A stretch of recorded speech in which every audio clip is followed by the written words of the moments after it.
কথা জানো কি ভাই, যখন তোমার পকেটে টাকা থাকবো না, তখন তোমার ভালোবাসার মানুষের, প্রিয় মানুষের অভাব থাকবো না।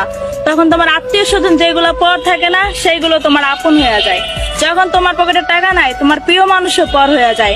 একটা জিনিস ভাইবা দেখো ভাই, যখন তোমার পকেটে টাকা থাকে, তুমি ঘরে যাওয়া মাত্র তোমার আব্বু আম্মু কি করে, এই এই বাদ দে বাদ দে, ওরে বাদ দে, ওরে বাদ দে।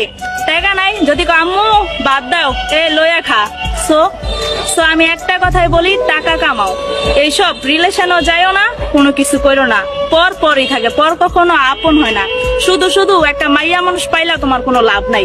বাবু খাইছো, বাবু কি করো, হ্যান ত্যান এবলা এবলা করার কোনো দরকার নাই। আমি বলি না যে ভালো লাগে না, ভালো লাগে, জাস্ট ভালো লাগার মধ্যেই থাকো, রিলেশনে যাইও না। রিলেশনে যাইবা, সেই ছোট্ট জীবনও প্রচুর পরিমাণ আঘাত পাইবা, বুঝো নাই? সো টাকা কামাও। একটা পোলা নেশাখোর ভাই সাধে হয় না।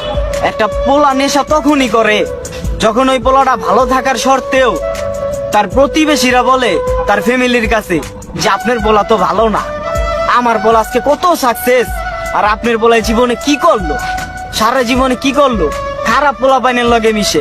আরে বাবা রে, আপনার পোলা ভালো কাম করে, আপনার পোলা সাকসেস হয়েছে লাইফে, এই জন্য যে আর একটা পোলা নামে যে দুর্নাম গায়ে বেড়াইবেন, ওই পোলাটা সাকসেস হইতে পারে না দেখা কি ভাই?